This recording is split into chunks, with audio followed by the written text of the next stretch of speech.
Nay, ano yung niluluto niyong ulam? Ginisang ampalaya. Ano ba yan? Gulay na naman ng ulam. Wala po ba kayong alam na ulam maliban sa gulay?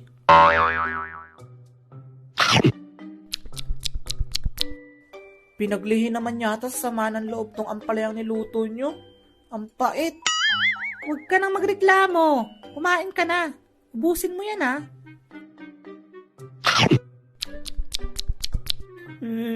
Ang pait talaga.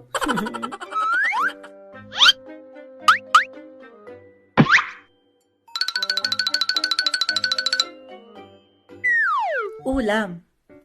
Hindi magiging kompleto ang ating umagahan, pananghalian at hapunan kung walang ulam. Kaya naman ngayon, ikikwento ko sa inyo yung mga hindi ko makakalimutang karanasan na may kinalaman sa ulam. Noong bata pa ako, talagang pihika na ako sa pagkain. Oh, luto na ang pananghalian natin. Nay, anong ulam? Ginisang gulay. Ano ba yan? Hindi naman ako kumakain yan. Huwag ka nga maarte dyan. Alam mo bang madaming nagugutom ngayon? Pasalamat ka pa nga at may nakakain ka pa. Di naman po sila mabubusog kapag kinain ko yan. Aba, at namimiloso po ka pa talaga. Pagsabihan mo yung anak mo at pag ako hindi nakapagpigil, yan ang igigisa ko. Hoy, kumain ka na dyan. Kaya ang pet-pet mo na eh.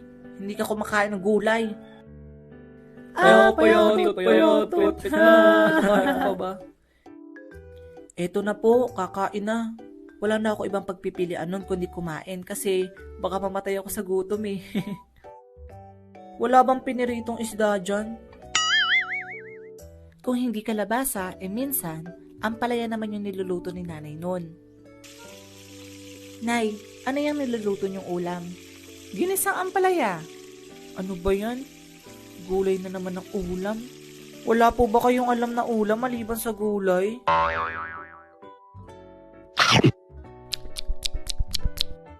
Pinaglihi naman yata sa sama ng loob tong ampalayang niluto nyo. Ang pait. Huwag ka nang magreklamo. Kumain ka na. Ubusin mo yan, ha?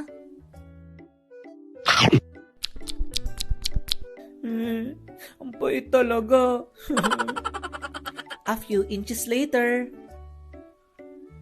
Ibabahog ko na lang to sa aso habang hindi nakatingin si nanay. Ang pait kasi. Hindi ko kayang kainin. At saan ka pupunta? Ay, Nay. Bumalik ka dun sa lamesa at kainin mo yan.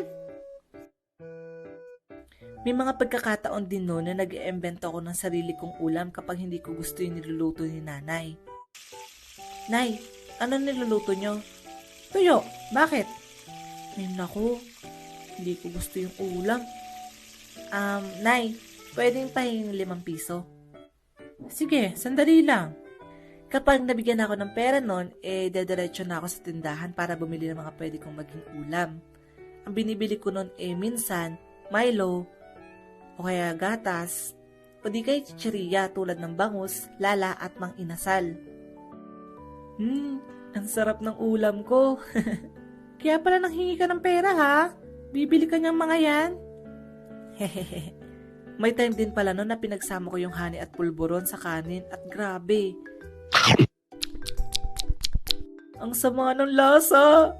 Ayan, imbento pa more.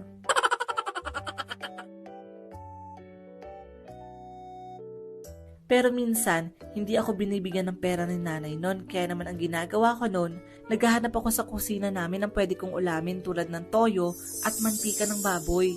Sobrang sarap nun kapag pinagsama mo kasi para ka din nag-ulam ng adobo.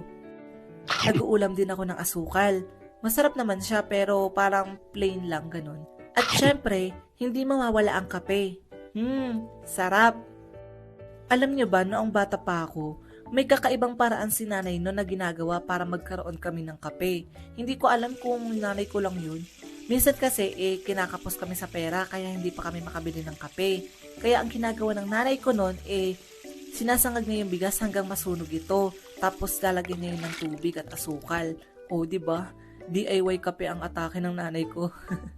Sa natatandaan ko, lasang kape nga yun kapag tinitikman ko. Kapag pumapasok naman ako sa school nun, nagbabaon ako ng kakainin ko na kapag lunch. Kung hindi hotdog, nilagang itlog yung kadalasan kong ulam nun. Anong amoy yun? Amoy utot. Naku, yung itlog ko yata yung naaamoy nila. Oo nga, ano ba yan? Kumakain yung tao Lumabas naman pag-uutot. Huwag na lang kaya ako mag-lunch. Titiisin ko na lang yung gutom ko. A few hours later. Okay, class. Good afternoon. Ano? Sino yun? Grabe, ang baho naman. Yok, ang baho. Ano ba yan? Nakadalawa utot pa yun. Kadiri naman. Sino sa inyo ang nag-ulam ng itlog? Sorry na agad. Hindi ko natiis yung gutom ko May time din na nakikipag-barter ako ng ulam sa kaklase ko. Yun yung nakikipagpalitan kami ng ulam sa isa't isa. Bornak, ano ulam mo? Fried chicken. Wow, masarap naman yan. Ikaw ba? Hotdog baon ko. Masarap ba yung hotdog mo? La, bakit? Ano na sa isip mo? Bigyan mo ako, tapos bibigyan din kita ng fried chicken ko. Sige. O diba, naging dalawa pa yung ulam ko nun. Pero kung hindi ako makakalimutan nun, nung one time na nagbaon ako ng longganisa. Binili kasi ni nanay sa tindahan yun ng luto na, tapos pinabaon niya sa akin sa school. Oh, eto na baon mo. Thank you, Nay.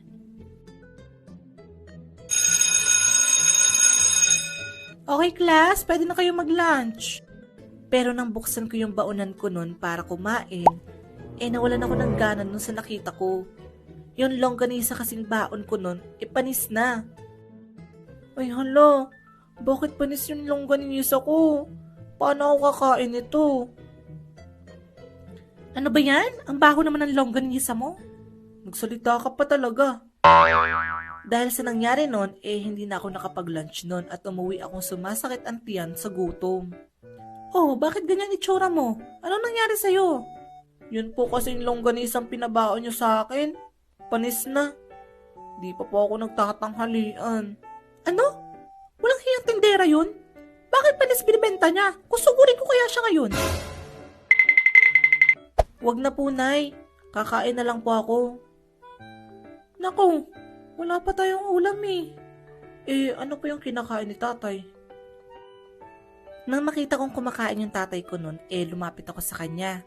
Tay, ano pong kinakain niyo? Bakit parang wala naman kayong ulam? Eto, tubig asin to. Wala kasi kaming ulam ng nanay mo. At doon ko na-realize na mahirap pala talaga kami. Na may mga panahong talagang hindi kami makabili ng uulamin namin nun. Pero alam nyo, maswerte pa din daw ako nun kasi hindi ko naranasan yung naranasan ng mga kapatid ko nung hindi pa ako pinapanganak. Kapag kakain na daw kasi sila nun, pinaghahatian nila yung isang pirasong piniritong itlog. Minsan naman daw, noodles na wala na halos lasa sa dami ng tubig na isinabaw. At kapag may konting budget, isang latang sardinas daw tapos tigi-isang pirasong isda sila. Nay, kailan kaya tayo makakakain ng tigi-isang latang sardinas? Kuya, doon sa basurahan, maraming lata ng sardinas. Suluhin mo na lang kung gusto mo. Nakakatawa ko. Kung may natutunan man ako nun, magpasalamat at maging grateful na lang kung anong meron ako nun.